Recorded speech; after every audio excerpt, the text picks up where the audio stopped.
Hai sahabat Homers, kembali lagi di channel Home Narasi. Untuk kisah kali ini, kita punya cerita berjudul TKW dan Makhluk Gaib. Sebelum kita mulai, jangan lupa tekan tombol like dan subscribe channel ini, serta aktifkan juga lonceng notifikasinya agar tidak ketinggalan cerita-cerita lainnya. Langsung saja, kita masuk ke ceritanya. Asih dan beberapa rombongan sudah berada di bandara. Anhar dan mertuanya mengantar sampai di bandara. Mereka bahkan saling bertangisan karena sebentar lagi mereka akan berpisah dalam waktu yang lama. Sebelum berangkat, Asih izin terlebih dahulu ke kamar mandi. Entah mengapa saat di kamar mandi suasananya sangat sepi. Asih menjadi takut lagi. Dia terbayang kejadian semalam saat mandi. Asih menjadi takut sendiri. Saat Asih sedang mencuci tangan, tiba-tiba dia melihat ada bayangan di kaca. Asih seketika refleks mengangkat wajahnya dan mencari bayangan itu di kaca. Tetapi bayangan itu sudah tidak ada. Siapa? Ada orang di sana? Asih mengecek semua kamar mandi, tetapi ternyata kosong. Ketika hendak keluar, Asih mendengar ada yang menyiram air di kamar mandi.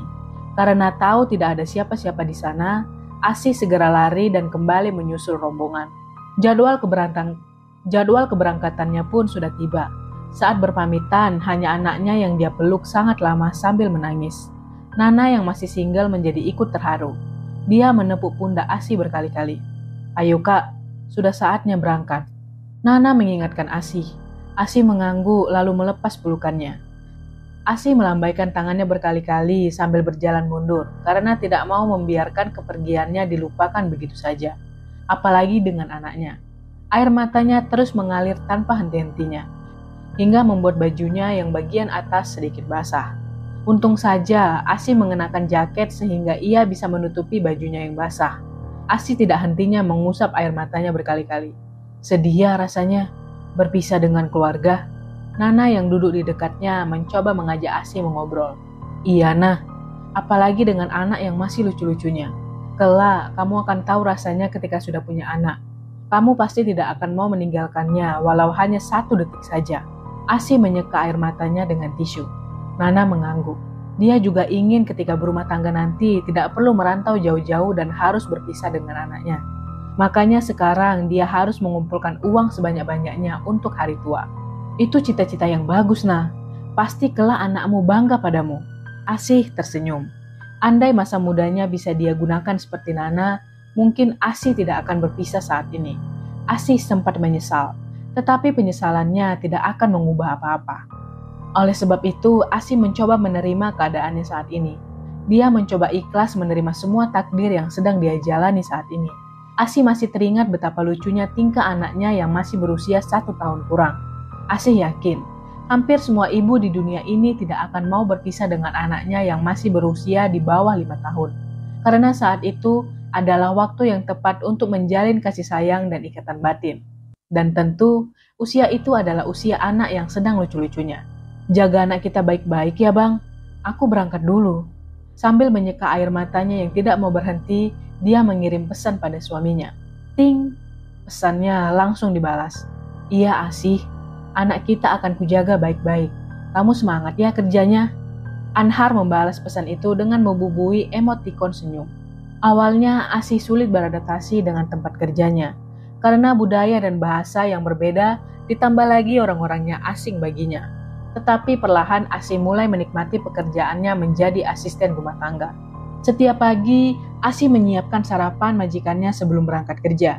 Majikannya hanya tinggal berdua saja. Sepasang suami istri yang anaknya meninggal karena kecelakaan ini memang membutuhkan asisten rumah tangga agar rumahnya tidak terasa sepi. "Kamu sudah makan, Asih?" Majikan laki-lakinya bertanya sambil mengunyah makanannya. "Belum pak, nanti saja." Asih tersenyum sambil mempersiapkan minum untuk majikannya. Majikan perempuannya malah meminta Asih dan Nina makan bersama. Nina juga asisten rumah tangga di rumah itu. Dia lebih senior dari Asih karena lebih dulu masuk di sana. Sejak majikannya mendatangkan Asih ke rumah, Nina sudah tidak setuju. Tetapi dia tidak bisa melawan majikannya. Takut malah dia akan kena pecat. Oleh sebab itu, Nina menumpahkan kekesalannya dengan menyiksa Asih. Asih yang baru pertama kali masuk ke dunia kerja semacam itu menurut saja. Nina memerintah beberapa kali. Setelah mempersiapkan, kamu cuci dulu bajunya. Baru setelah itu kamu boleh makan. Nina menarik Asih yang sejak tadi sudah kesal melihat kedua majikannya sangat ramah dengan Asih. Baik mbak, Asih mengangguk. Dia tidak berani membantah. Hampir semua tugas Nina limpahkan ke Asih tanpa sepengetahuan majikannya. Jadi setelah keduanya pergi, Nina duduk berleha-leha di ruang keluarga sambil menonton TV. Asih sebenarnya ingin memprotes dan melaporkan kelakuan seniornya itu. Tetapi dia tidak berani karena dia berada di tempat orang dan tidak punya siapa-siapa di sini. Dia sendirian dan tidak punya teman. Saat benar-benar kelelahan, Asih teringat dengan cincin yang kakek berikan padanya. Dia segera mengusap-ngusap cincin itu. Tetapi tidak ada reaksi apa-apa. Asih mendesak kecewa karena cincin itu tidak sesuai dengan apa yang dia bayangkan selama ini. Aku kira bisa keluar jinnya dan bisa mengabulkan 3 permintaan.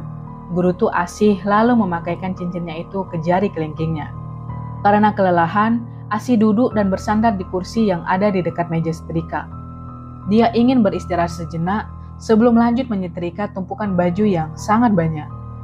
Saking lelahnya hingga membuatnya tertidur. Bangun, sebentar lagi majikan pulang. Nina yang melihat Asih tertidur langsung membangunkannya dengan sedikit panik. Hah? Apa? Asih gelagapan lalu mengambil setrika karena ingat bajunya belum dia setrika sama sekali. Namun melihat tumpukan baju di meja, dia terkejut karena semua baju sudah disetrika. Asih tersenyum. Asih pun menjadi bersikap lebih baik di depan Nina. Kadang dia memberi senyuman pada teman kerjanya itu dan membuat Nina merasa tidak nyaman dengan sikap Asih yang menjadi aneh. Kamu kenapa sejak tadi senyum-senyum sendiri? Nina mulai merasa risih. Tidak apa-apa, aku merasa punya kakak sekarang. Asih tersenyum lalu membantu Nina membuatkan teh untuk majikannya. Nina mengercitkan dahi.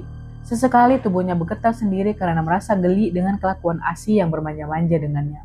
Kamu kenapa ya? Tidak perlu bermanja-manja seperti ini. Aku bukan kakakmu.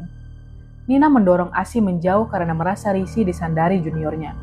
Aku sudah hafal dengan sikapmu, Kak. Walaupun kamu cuek dan galak seperti ini, ternyata kamu juga punya rasa perhatian ya. Asih tertawa.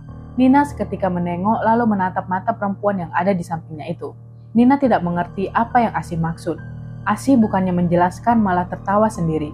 Setelah berhenti tertawa, Asih menjelaskan mengapa dia merasa punya kakak. Semua itu karena perhatian Nina yang luar biasa sampai-sampai mau menyetrika bajunya. Heh, kamu jangan mengarang ya. Aku tidak menyetrika bajunya. Nina menjawab ketus. Nah kan, malah bercanda. Asih tertawa sambil memukul-mukul pinggiran wastafel. Nina membentak lalu memarahi Asih karena sudah menganggapnya bercanda. Asih meyakinkan lagi kalau Nina yang menyetrika bajunya. Tetapi Nina menggeleng dan membentaknya lagi.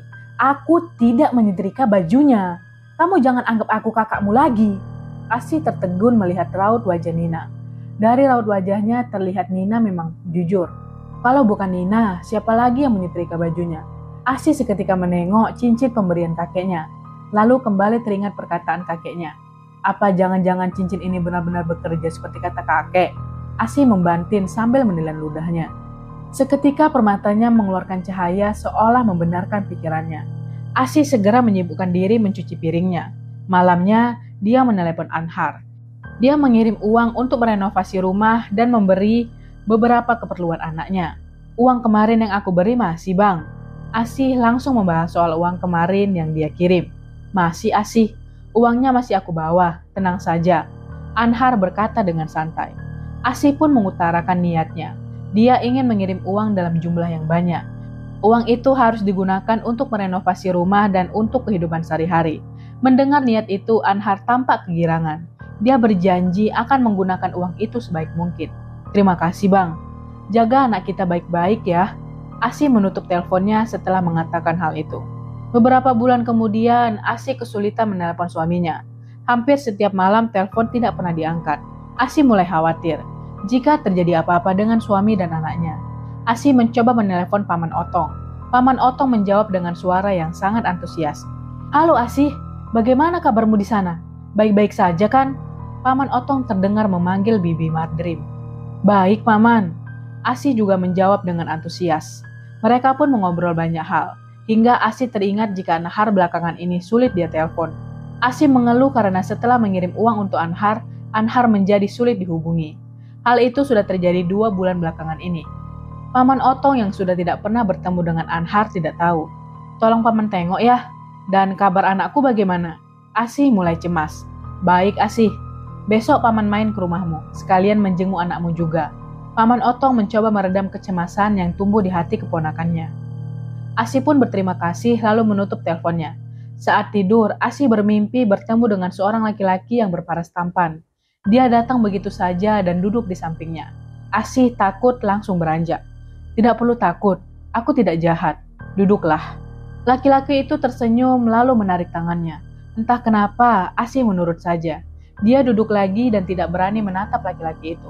Laki-laki itu ternyata mengenal namanya. Bahkan dia juga tahu suami dan anaknya. Asih seketika mengangkat wajahnya lalu menatap laki-laki itu. Tapi sayangnya dia tidak mengenali wajahnya. Kamu siapa? Asih bertanya dengan tatapan menyelidik. Aku senantiasa berada di dekatmu belakangan ini. Laki-laki itu tersenyum.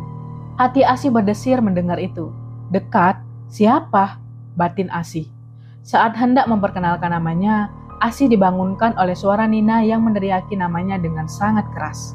Asih gelagapan lalu terbangun. Dia mengusap-ngusap matanya dan diam sejenak. Dia memikirkan laki-laki yang datang ke mimpinya.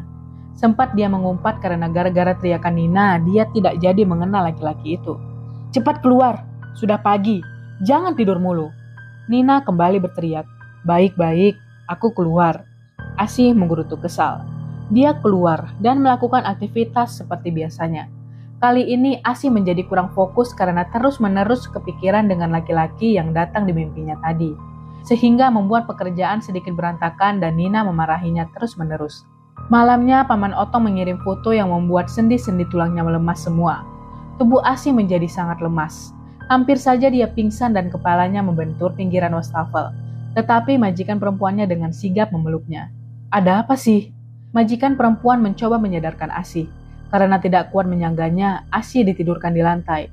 Tidak apa-apa Bu, maaf, tadi agak kurang enak badan. Asih mencoba menyembunyikan masalahnya yang barusan muncul. Asih segera masuk ke kamar. Dia melihat foto itu lagi lalu menangis sejadi-jadinya. Bahkan sampai dia melempar ponselnya.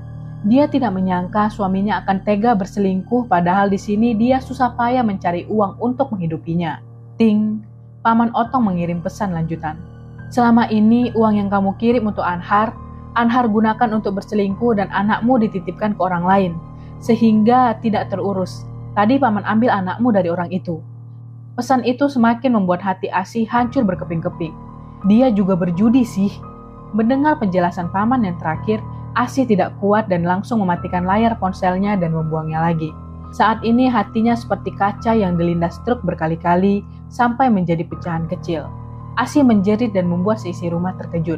Kedua majikannya sampai menghampirinya. Tetapi Asih tidak mau membuka pintu kamarnya. Asih, ada apa? Kenapa menjerit malam-malam begini? Silih berganti kedua majikannya mengetuk pintu dan melayangkan pertanyaan. Asih terus menangis tanpa mau menjawab pertanyaan dari kedua majikannya. Bahkan Nina juga mendengar jeritannya ikut penasaran. Hingga setengah jam kemudian, mereka pun pergi dari depan kamarnya. Asih menangis. Ingatannya kembali ke waktu di mana dia harus rela bekerja jauh dari anaknya karena suaminya tidak pernah bisa mendapatkan pekerjaan. Asih sedang menyuapi anak perempuannya yang masih berusia 1 tahun. Sesekali dia tersenyum melihat tingkah anaknya yang lucu.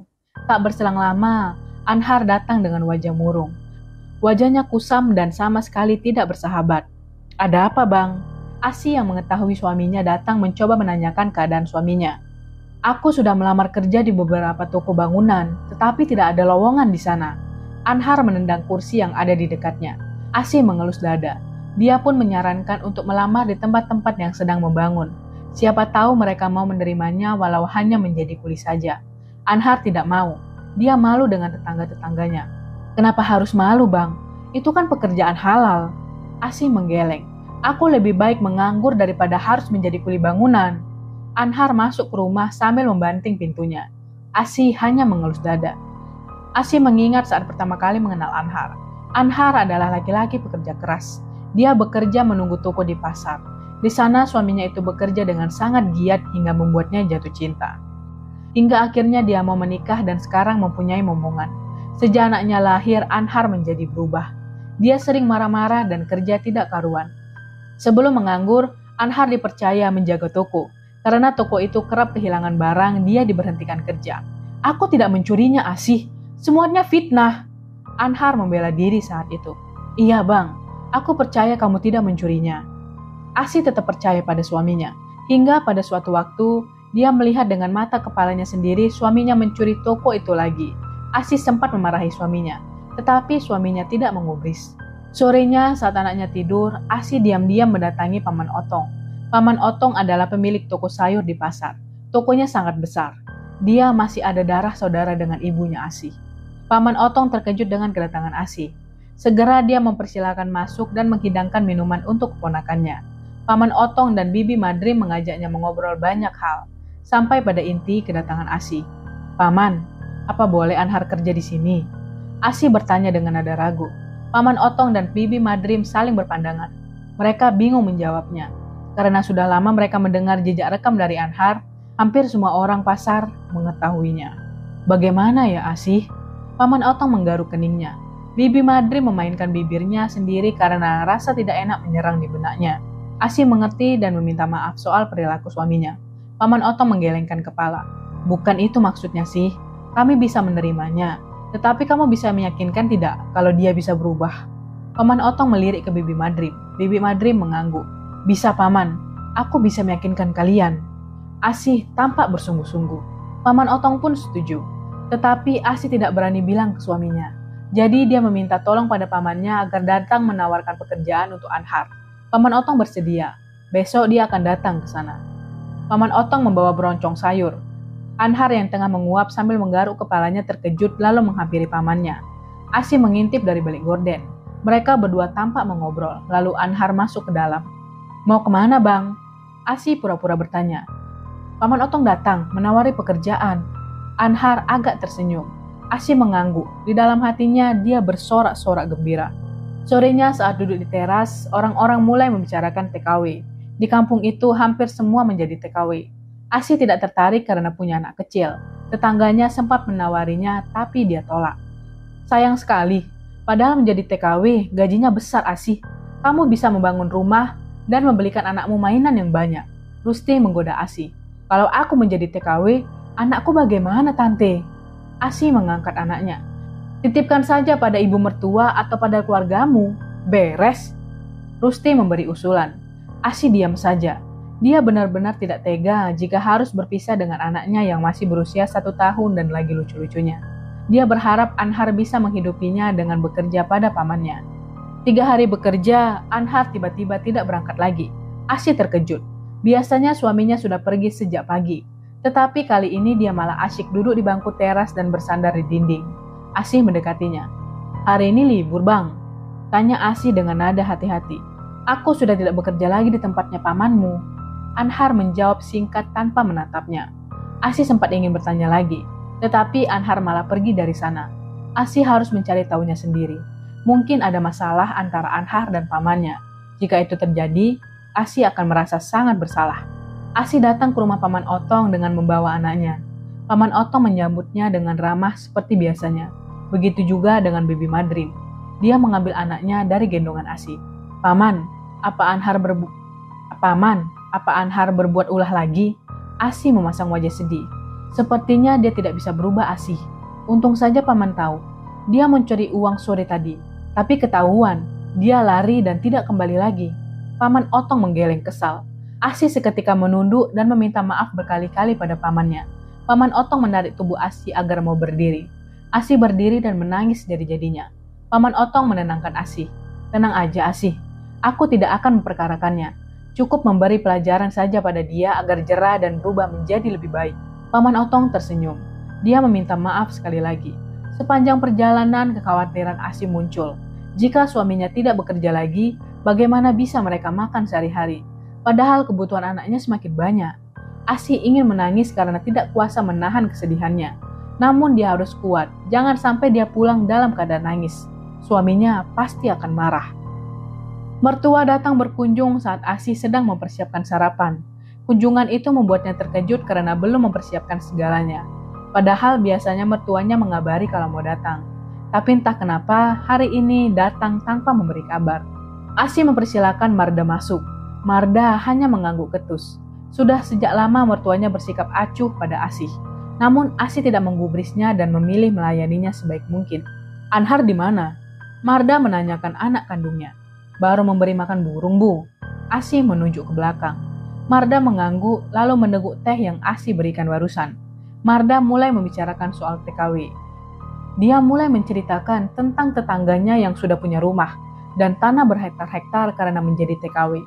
Asih hanya menyimak, tetapi perasaannya mulai tidak enak. Karena yang dia ceritakan hanya perempuan dan sudah berkeluarga. Asih menduga hal ini adalah cara mertuanya merayunya agar mau menjadi TKW.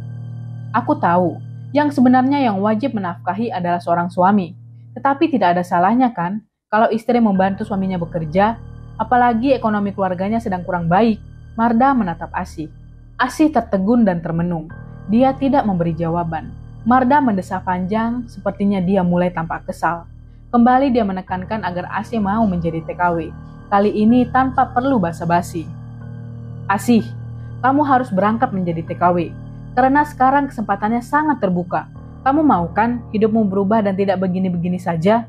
Marda memegang kedua lengan Asih dan menatapnya. Tapi Bu, bagaimana dengan anakku? Asih menggeleng. Soal anak, aku bisa mengasuhnya. Atau kalau kamu tidak percaya, bisa menitipkannya ke keluargamu. Kesempatan tidak datang 2 kali. Hanya satu-satunya kesempatan yang bisa mengubah nasib hidupmu dan keluargamu. Marda kembali meyakinkan. Asih sedikit membantah dengan mengatakan kalau Marda tidak menyuruh Anhar untuk mencari kerja. Mengapa harus dia? Bukankah yang wajib menafkahi adalah seorang suami? Mendengar itu, Marda semakin marah. Kalau TKW yang golongan ini pesertanya laki-laki, aku tidak akan menyuruhmu. Kamu jadi istri tidak pernah mau tahu keadaan keluargamu. Kamu hanya meminta saja. Sekali-sekali bantulah suamimu. Jangan hanya berpangku tangan saja. Marda marah-marah tidak jelas. Asih merasa tertampar. Dia tidak bisa berkata apa-apa lagi. Namun dia mulai meresapi perkataan Marda. Ada benarnya juga. Dia tidak boleh selamanya berpangku tangan pada suaminya. Dia harus bisa mandiri. Dia mencoba berpikir-pikir lagi. Lalu akhirnya memutuskan untuk ikut menjadi TKW.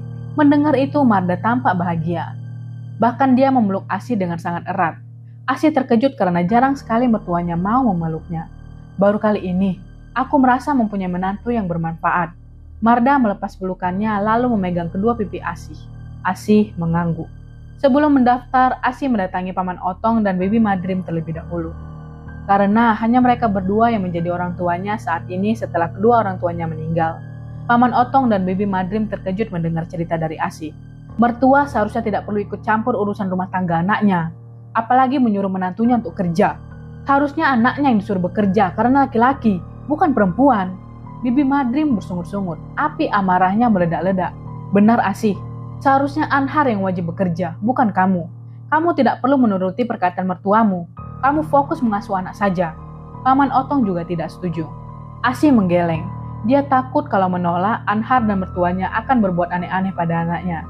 Paman Otong dan Bibi Madrim menawarkan diri untuk melindunginya. Tetapi Asih menolak. Dia tidak mau ada pertengkaran antara mertua dan keluarganya. Biarkan aku berangkat, Paman. Aku tidak apa-apa. Toh di sana juga banyak teman. Asih tersenyum dan mencoba menguatkan dirinya. Pulang-pulang suaminya marah-marah karena Asih pulang terlambat. Asih beralasan sedang mencari bekal untuk berangkat. Amarah Anhar meredam seketika. Dia tidak memarahi istrinya, karena mendengar kabar membahagiakan untuk dirinya. Kamu benar ingin berangkat besok? Mata Anhar tampak berbinar-binar. Iya, tolong jaga anak kita ya Bang. Mata Asih berkaca-kaca menatap anaknya, yang masih tertidur pulas. Hati ibu mana yang tidak sedih ketika hendak berpisah dengan anaknya, apalagi anaknya masih kecil. Asih mengecup kening anaknya berkali-kali, bahkan sampai air matanya jatuh ke pipi anaknya. Rasanya dia tidak ingin berpisah dengan anaknya. Tetapi mau bagaimana lagi? Keadaanlah yang membuatnya harus berpisah dengan anaknya. Kamu hati-hati ya di sana Asih. Jangan mau dirayu oleh majikan. Entah mengapa Anhar juga khawatir dengan istrinya. Baik Bang. Asih menyeka air matanya sambil tersenyum. Kemesraan yang sempat hilang kembali muncul lagi di antara mereka. Anhar memeluk istrinya secara tiba-tiba. Asih sempat teringat saat pertama kali suaminya memeluknya setelah menikah. Seperti itulah perasaannya saat ini. Asih pamit mandi setelah Anhar melepas pelukannya. Anhar mengizinkan. Entah mengapa, Asih yang biasanya berani ke kamar mandi sendiri menjadi takut. Kamar mandi yang terpisah dengan rumah itu terasa jauh dan sekitarnya terasa gelap. Padahal sebelumnya dia tidak pernah merasa begini. Bahkan kalau tengah malam perut sakit, Asih berani datang sendirian. Namun kali ini dia merasa ada yang mengikutinya. Bayangan hitam tampak berlari-lari dari pohon ke pohon yang ada di sekitarnya. Siapa? Asih memberanikan diri berjalan ke kamar mandi sambil bertanya entah kepada siapa. Hanya angin berhembus yang menjawabnya. Setibanya di kamar mandi, dia langsung masuk dan menguncinya rapat-rapat. Saat Asih menyambuni tubuhnya, dia mendengar suara orang berjalan di dekat kamar mandinya. Asih mencoba berpikiran positif. "Bang, apa itu kamu, Bang?" Asih sedikit berteriak, tetapi tidak ada jawaban. Suara itu semakin jelas dan membuat Asih harus cepat-cepat menyelesaikan mandi. Ketakutan benar-benar sudah menguasai dirinya. Hanya dengan handuk yang melilit di tubuhnya, Asih lari dari kamar mandi dan menuju rumahnya. Bahkan di tengah perjalanan dia memejamkan mata karena saking takutnya. Asih sempat terpleset tapi tidak sampai terjatuh. Anhar yang mendengar ada suara pintu tertabrak langsung berlari menghampirinya. Dia melihat istrinya bersandar pada pintu dan merintih kesakitan. "Ada apa, Asih? Kamu tidak apa-apa kan?"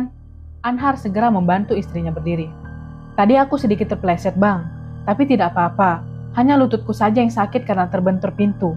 Asih sedikit tertatih jalannya. Sesampainya di kamar, Anhar membantu mengobatinya.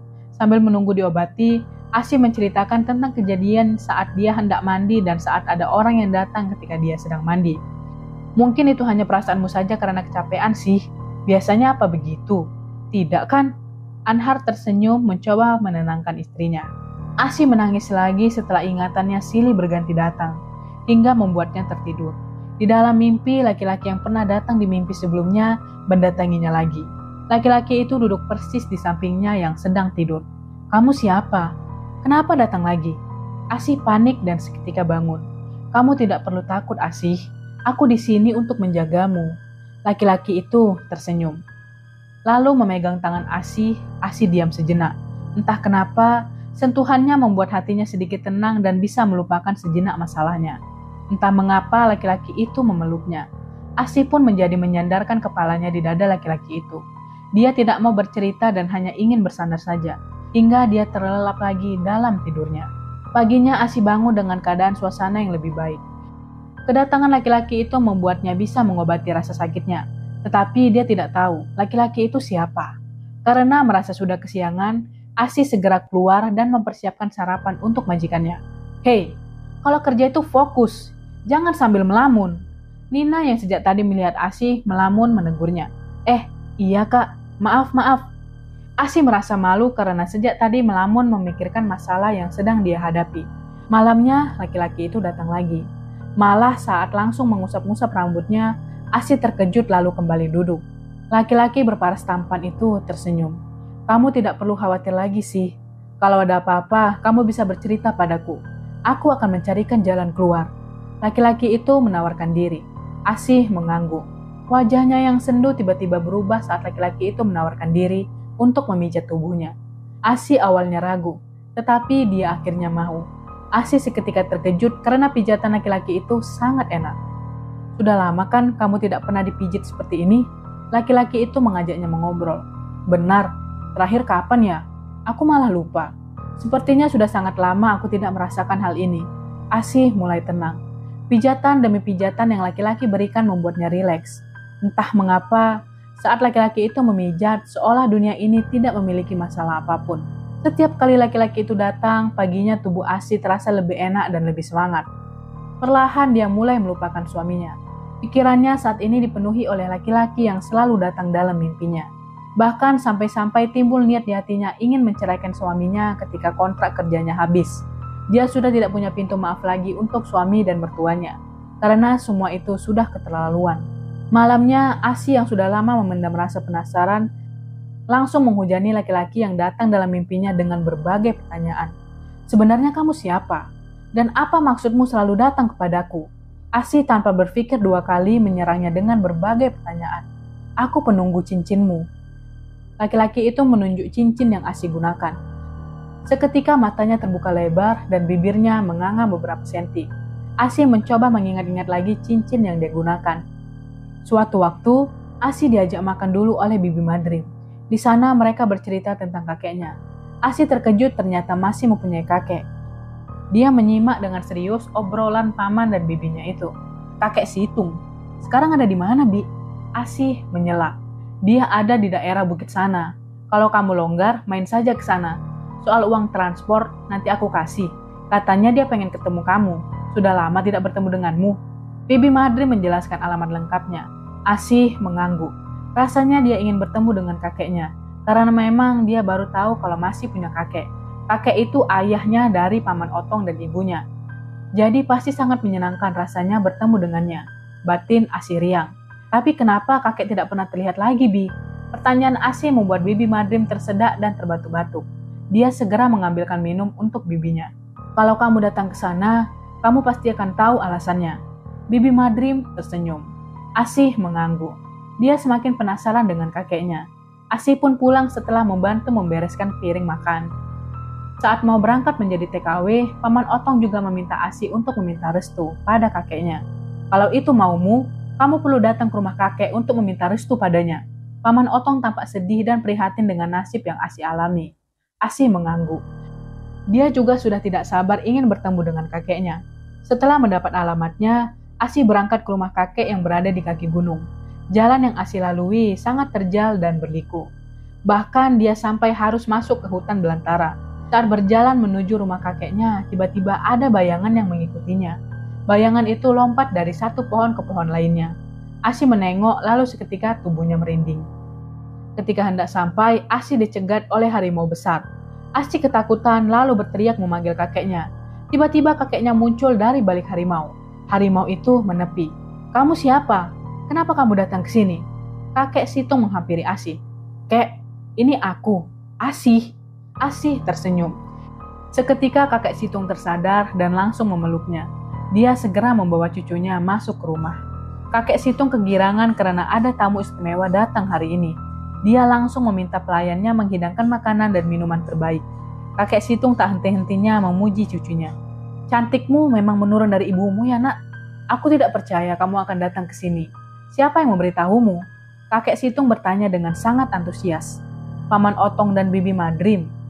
Asi mengamati keadaan rumah kakeknya. Dia menemukan banyak sekali barang antik di dinding dan meja kakeknya. Bahkan rumah kakeknya tidak tampak mewah, hanya terbuat dari kayu dan aksesoris barangnya sangat lengkap. Ada gading gajah hingga taring harimau. Kakek Situng tertawa. Paman Otong dan Bibi Madrim sering datang ke rumahnya. Mereka sering menceritakan Asi. Asi yang mendengar itu terkejut lalu meminta kakek memberitahu apa saja yang diceritakan. "Nasibmu yang malang mendapat suami yang kurang baik. Hanya itu saja sih." Kakek Situng kembali tertawa. "Kakek jadi dukun ya di sini?"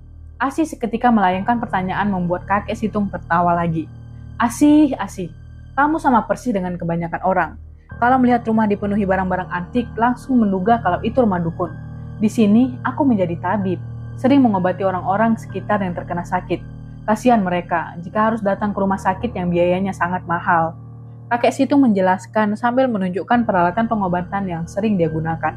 Asi mengangguk. Lalu dia pun segera menceritakan niat kedatangannya.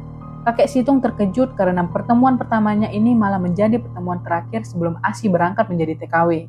Kakek Situng diam sebentar lalu beranjak masuk ke kamar. Asi menunggu sambil menikmati hidangan yang diberikan oleh para pelayannya, sambil sesekali mengamati keadaan rumah kakeknya lagi. Orang-orang yang menjadi TKW harus mempunyai pegangan, karena di luar sana kita tidak tahu bahaya apa yang akan mengancam. Nah, kamu pakai cincin ini. Cincin ini jimat penolong. Kalau ada apa-apa, kamu tinggal gosok saja permatanya. Nanti kamu lihat sendiri apa yang terjadi. Kakek Situng tersenyum. "Baik, Kek. Tapi ini aman kan untukku?" Kakek Situng mengangguk, lalu meminta Asi untuk membawanya kemana-mana. Jangan sampai cincin itu tertinggal. Jadi, dia harus terus memakainya. Bahkan saat mandi sekalipun. Asi mengerti apa yang kakeknya pesan. Asi lalu pamit pulang karena takut kemalaman. Kakek Situng mengantarnya sampai keluar hutan. Sepanjang berjalan di hutan, Asi tidak mendapat gangguan lagi karena bersama kakeknya. "Aku pamit dulu ya, Kek." Asi mencium tangan kakeknya lalu menggeleng pergi mencari bus. Laki-laki itu melambaikan tangannya. Aneh sekali. Asi yang masih dalam mimpi ternyata juga bisa mengingat kejadian yang pernah dialami. Asi mengangguk, lalu kembali pertanyaan lain dia layangkan. Apa kamu hanya bisa datang dalam mimpiku saja? Asih menantang. Tidak, aku juga bisa datang saat kamu sadar. Laki-laki itu tersenyum. Asih tidak percaya dan memintanya untuk membuktikan. Laki-laki itu menepuk jidat Asih hingga membuatnya terbangun. Saat terbangun, dia melihat laki-laki itu telanjang bulat. Seketika Asih menutup matanya. Laki-laki itu mendekatinya dan menyentuh pundaknya. Asih merinding. Entah mengapa ada sesuatu yang bergelora dalam dirinya. Laki-laki itu terus menyentuh bagian pundak, leher, dan wajah Asih. Perlahan dia menarik tangan perempuan itu hingga membuatnya bisa melihat dengan jelas wajahnya. Asih malu dan memejamkan mata lagi. Tetapi laki-laki itu tidak menyerah hingga Asih terbuai dan mereka pun berhubungan badan semalaman. Sejak saat itu hubungannya dengan laki-laki semakin dekat. Asih mulai melupakan Anhar dan rasa sakit yang ada di dalam hatinya. Hingga suatu waktu kontraknya habis. Asih pun menyusun rencana saat ia pulang nanti. Asih pulang dan langsung menuju rumah Paman Otong karena ingin melihat anaknya. Asih sangat rindu ternyata anaknya sudah berusia 3 tahun. Dia peluk dan dia ciumi berkali-kali anaknya karena saking rindunya. Paman, bantu aku ngurus perceraian ya. Asih langsung meminta tolong pada Paman Otong. Kamu yakin? Paman Otong terkejut. Asih mengangguk. Mereka pun pergi ke pengadilan untuk mengurus perceraian. Paman Otong yang kenal dengan beberapa pengacara juga meminta tolong pada temannya. Setelah selesai mengurus surat perceraian, dengan diantar pamannya, Asih membuat surat itu dan memberikannya pada Anhar. Anhar sempat memohon-mohon untuk tidak menceraikannya, tetapi Asih tidak mau. Pintu maaf semuanya sudah terkunci rapat-rapat. Asih sudah muak dengan kelakuan suaminya. Setiap malam, laki-laki itu datang karena Asih sengaja memanggilnya untuk mengisi rasa sepi di hatinya. Tidak lupa, dia juga mendatangi kakeknya. Betapa terkejutnya kakeknya saat mendengar Asih malah dekat dan jatuh cinta dengan penunggu cincin yang dia berikan. Bahkan ketika mendengar Asih sampai tidur dengan penunggu itu, kakek Situng marah besar. Seharusnya kamu tidak melakukan hubungan intim dengan penunggu cincin itu. Dia sudah berusia ratusan tahun, nak. Selain itu, dia juga bukan dari bangsa kita. Kakek Situng menggeleng. Wajahnya merah menyala dan dadanya naik turun dengan begitu cepat. Ratusan tahun? Itu tidak mungkin, kek. Dia masih muda. Aku tunjukkan wujud aslinya. Kakek Situng mengajak Asih ke belakang. Dia melihat kaca besar dan berisi kakek-kakek tua berjenggot putih sedang menatapnya. Asih kaget. Ternyata itu wujud asli laki-laki yang selalu menemaninya saat ini. Asih segera meminta kakeknya untuk mengobatinya. Dia tidak mau lagi berhubungan dengan bangsa jin seperti itu lagi. Kakek Situng bersedia. Dia terus mengobati cucunya karena sudah berhubungan badan membuatnya kesulitan. Kamu harus datang rutin ke sini, supaya aku bisa melepas jerat cinta di antara kalian. Kakek Situng menarik nafas dalam-dalam. Asih mengangguk. Meskipun Asih kembali kosong hatinya, tetapi dia berusaha kuat karena harus membesarkan anaknya sendirian. Kadang ada kerinduan yang muncul dari dalam hatinya dengan laki-laki yang sudah menemaninya beberapa hari belakangan ini. Tetapi dia tepis karena takut berhubungan lagi dengan laki-laki itu. Oke teman-teman, sekian untuk kisah kali ini. Bagaimana menurut kalian tentang kisah ini? Tulis komentar kalian di kolom komentar. Dan buat teman-teman yang baru bergabung, jangan lupa untuk like, komentar, share, serta subscribe channel ini. Dan nantikan kisah-kisah horor berikutnya. Tetap di channel Home Narasi.